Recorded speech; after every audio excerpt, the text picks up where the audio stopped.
I am very privileged to have a couple joining us, Antoine and Caryn, to talk about everything that you needed to create a investor pack. Basically, it will be your secret weapon to raising capital in your property projects. So without further ado, I'm going to invite Antoine and Caryn coming in. But before we do that, is to mention that this is actually a preview of our next Square Mile Property Meet on 10th of August. So the more information about the event will be in the comment below. So the event link is there. If you're looking to raising capital, this is the opportunity not to miss. And we'll talk all things about raising capital, about how to attract investors on social media, how to become more investable, as well as how to create a quality investors pack. So to join the event is in about 2 weeks' time, 10th of August on Monday. The tickets is you can secure in the comment below. So just go there and secure a place as soon as possible, as places are limited. So now we're gonna invite Antoine and Caryn to join us. Hi guys. Hi Aaron, thanks for having us. Hi, nice to have you. So let's go straight to our interview today. And can you tell us a bit more about your background and your story? Right. Okay, so I'll go first. So my background is I'm a qualified lawyer, both a barrister and solicitor, and I spent about 10 years working in FCA regulatory compliance in financial services. In 2014, I moved into the world of property investment. So I started my property investment journey by signing up with a property course provider. And then in 2015, I did my first flip. And then, kind of caught the property bug and went on from there. So in 2017, I left the corporate world and started doing consultancy work for property businesses. So I've worked with several property companies, like a property development company, a prop tech company, and a property investment fund as well. And today, which we'll be talking a little bit more about later, I co-founded Quality Investor Packs with my husband, Antoine Dufresne. Brilliant. And so my background is in investment banking. So I worked for about 10, 11 years for a French investment bank called Crédit Agricole. I started in Paris, then I moved to New York City and eventually London. So I worked there for a number of years and I started getting involved in property through Caryn. She made me discover the world of property investing, which I was unaware of before. And last year in July, so July 2019, I went full-time into property investing. So working together to try to invest our money in property. Amazing. So what leads you to where you are today? Because you have been investing for a number of years now, and then now that you focusing on creating a quality investor pack, that's your kind of like a business that you are on right now. For you to actually start this business. So a bit more about our background as investors. So what we're trying to do is to build an alternative income stream for us. And we try to achieve that by investing in other people's projects. Yes. So we don't want to do the projects ourselves, but we want to invest with credible, experienced, and investable people. So that we can see our money grow through the experience and the skills. So we've been investing and looking at building relationships with developers over the past few years. And one thing we've realized is that it's actually been incredibly difficult to build these relationships and to build the trust with these people that we're considering investing with. So it's been quite hard to get information from these people to make us comfortable and to build that trust that I was talking about a bit earlier with these people. So informally, a number of months ago, we started reviewing investor packs for developers. So just sharing feedback on what was good and what we thought was missing in the investor pack to meet our requirements. Yeah. And gradually that evolved into a consultancy service, which we set up a few months ago now, back in April, where we teach people or we help people to create investor packs that meet our requirements. So we tell people what investors like us want to see in an investor pack to make them investable and credible. Right.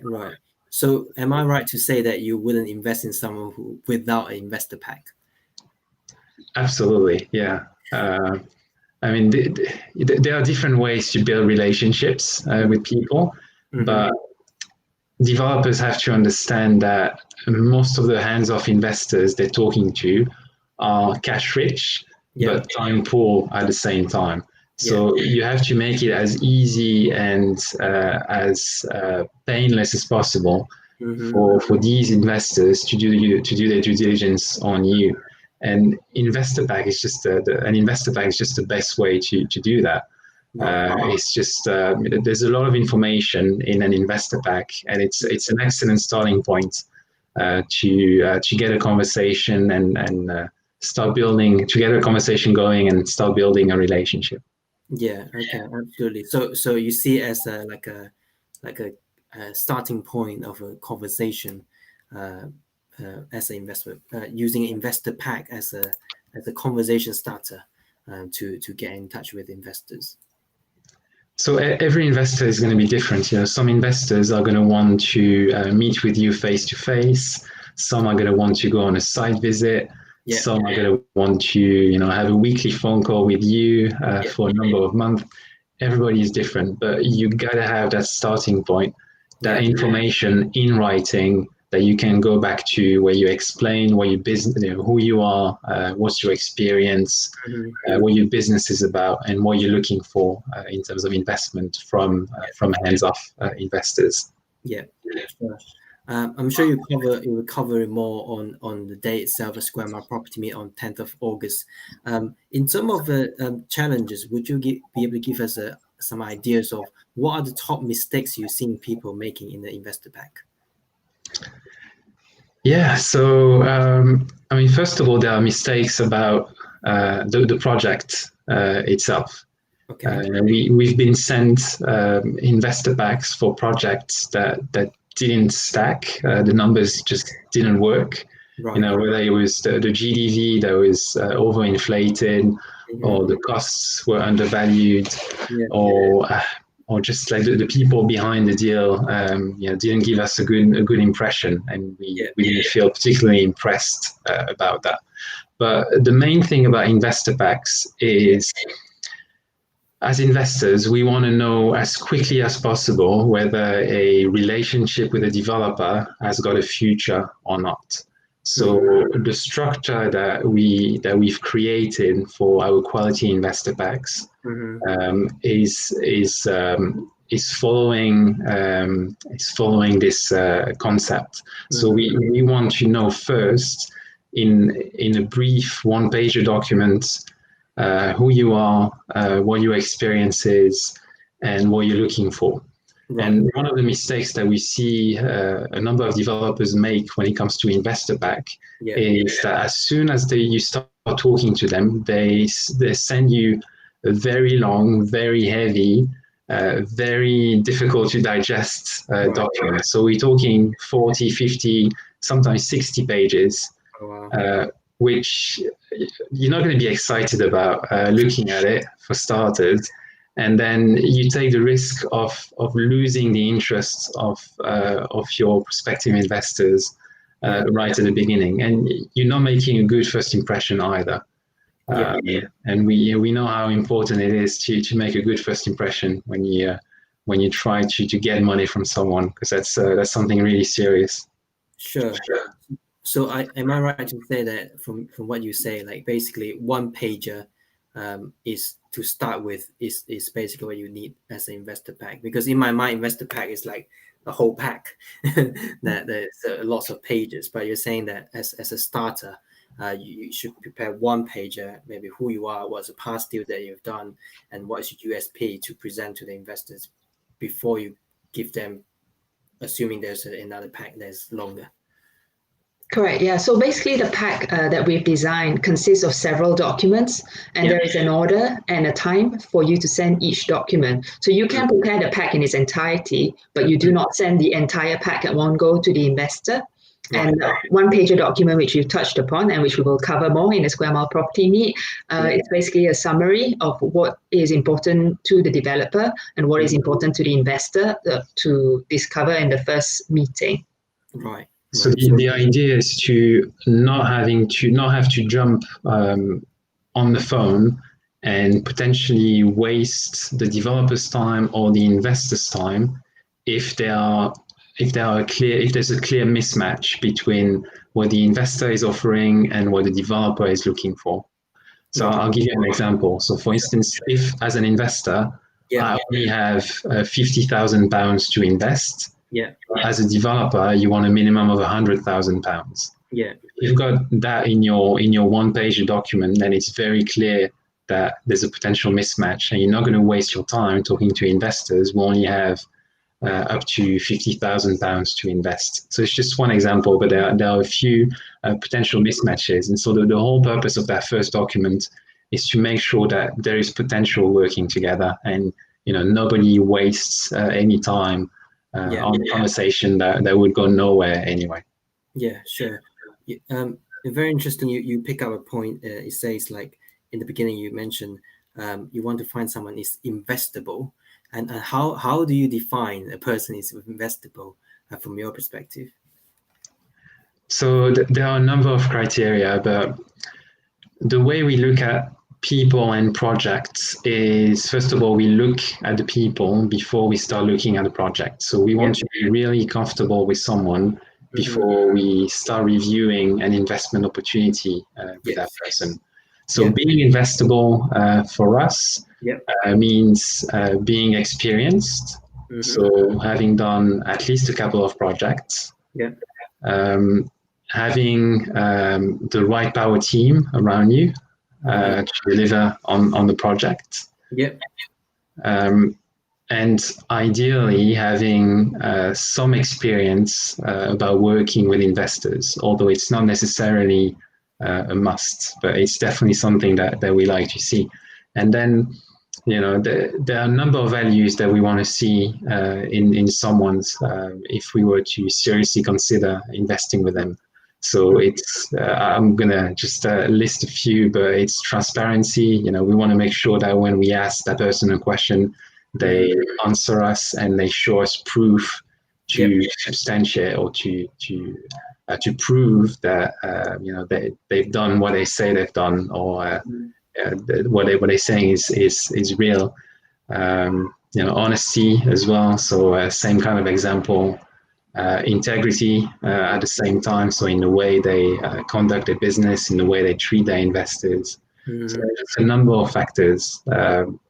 We've basically created a due diligence checklist for us, and we go through that checklist with everyone, and we basically tick the boxes. And if all the boxes are ticked, or most of them are ticked, and there are no red flags, then we're happy to move on to that next step when we start reviewing investment opportunities.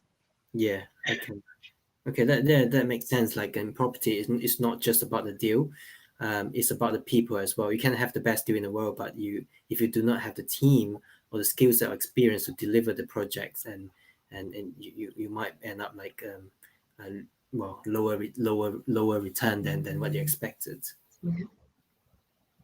Yeah, absolutely. I mean, we want to be like we strongly believe about the way we do things. So we really like to be comfortable with the people first before reviewing on the project.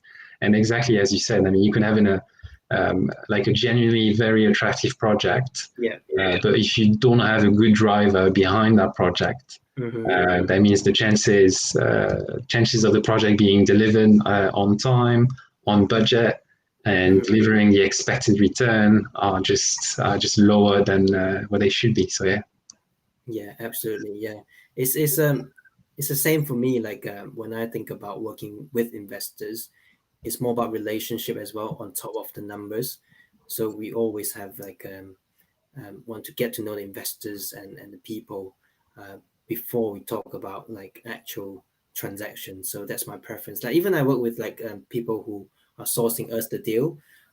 It's more about having a relationship, like before you're having a deal. Like it's not just about the transaction. It's about the people as well. And because we are here to do multiple deals, and we are here in business, not just one. Yeah, I completely agree with that. Absolutely, and it's people talk a lot about investors doing their due diligence on developers and doing their due diligence on deals, but like when we talk about transparency, we strongly believe that transparency is a two-way street.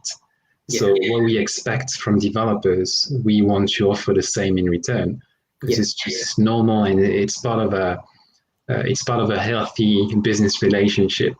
Mm-hmm. Absolutely.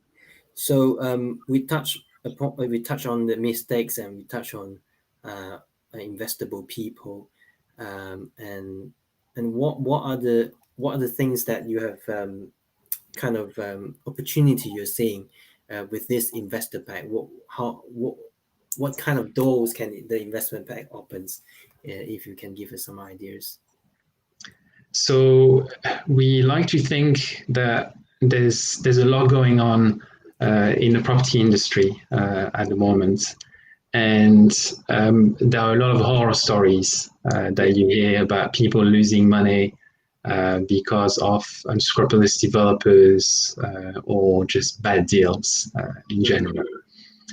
And there are not many of us hands-off property investors hanging out in the property networking scene.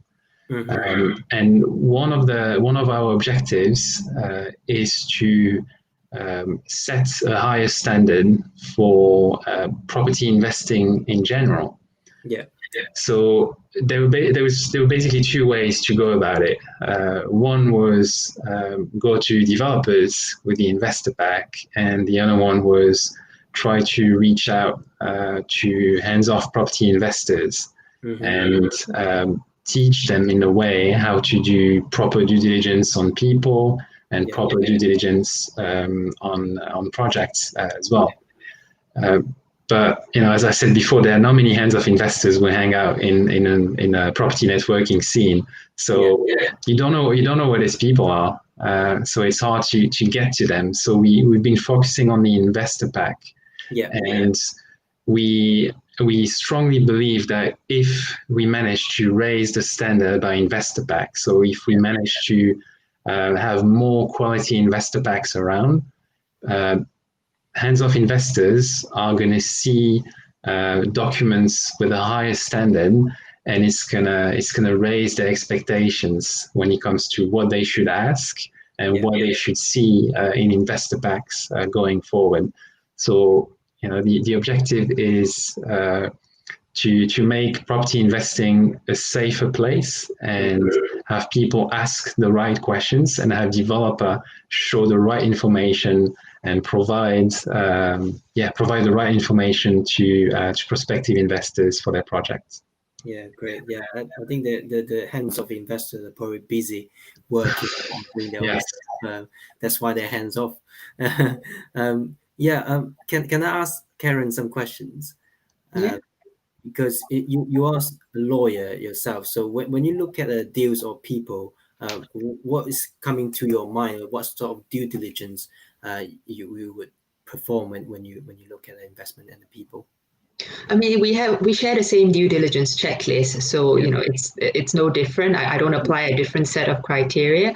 We discuss it and we agree it, and that's the same checklist that we apply to people and projects. Mm-hmm. So what's come to your mind that is different from Antoine when you look at like people or the opportunities? I don't know. We've never discussed. Yeah, I think we have more or less the same attitude towards risk and compliance. I think our risk appetite is roughly the same, and we tend to think the same way. So we have slightly different skill sets, So we tend to review different things when we look at opportunities, or when we work with a client on reviewing an investor pack. But ultimately, when it comes to making an investment decision, our objectives are very much aligned. And it needs to be, otherwise it's not going to work. Sure. That's fine. Have you got any like bad experience in the past investing with other people's deals or projects? No. Yeah, I mean, not us. I mean, we've heard horror stories, as you would expect in the property industry, but no, we haven't been burned as of yet. And we are hoping with our, checklist that we will not fall foul to some of these people out there. Yeah. What are the top lessons learned from other people's kind of like projects? I think it's don't believe everything that you see. So developers are often very optimistic, giving you the best possible GDV because they truly believe in their own project. But you need to be able to take a step back and, look at the comparables on your own, do your own due diligence, don't get taken in by everything they say. Social media can also play a really big part in kind of, building the hype around a particular developer. And some people may rush to park their money because they know so and so is such a big name, and they must be trustworthy because they've got a presence everywhere. So that's something you need to be quite careful of as well. The people who have just really big social media presence. But more than anything, like everyone says, you need to do your own checks. You need to do it to a degree that you are going to be happy with. That if something were to happen, that you could look back and say, I did everything I could to find this out, and this was a black swan event. Otherwise, you'd be kicking yourself. Right, amazing. So, of course, we'll cover more in details in terms of how do you create the investor pack, and what are the investors, what can you do to prepare everything you can to present to investors, and the one pager that you mentioned. So we covered that on 10th of August in about 2 weeks time, Monday. So people who are looking to learn more about this, the tickets is in the comment below. So the link to lead to Eventbrite, which you can secure the tickets to the next event. So before we wrap up, final questions, Antoine and Caryn, do you have any final thought for people who are joining us today? So if you join us on Monday, the 10th of August, so we'll be talking about the 4 documents that make up the investor pack. So we'll give some information about their structure, about their content. So you have a number of tools to create your investor pack or make improvements to an existing pack if you already have one. And we think that it's going to be a great opportunity to learn from investors directly. Listen to our perspective as investors, so you get to ask us questions as well, which you don't necessarily get the opportunity to do otherwise. Amazing. Thank you very much, Antoine and Caryn, both of your time. Just want to remind everyone who are watching right now, if you're watching a replay, that we will cover this topic in depth on 10th of August on a Monday. It's the evening, so at the next Square Mile Property Meet. On top of that, we have other speakers as well. We'll cover how to build your brand and credibility and attract investors on social media. And then we'll have another speaker cover how to be more investable, how do you establish your USP. And then we have Antoine and Caryn talk about how to create your quality investor pack, so which is will be your secret weapon when you raise funds for your project. So if you're interested, you want to scale your business, raising funds, so this is the right this is the best event you can attend right now to scale up your business. So the information is in the comment below, the link in the comment below. Just register and buy a ticket. I will see you on the other side. Thank you very much for Caryn and Antoine to join us today. Thank you very much. I will see you in about 2 weeks' time then. Thank you. See you in 2 weeks. Bye. Bye.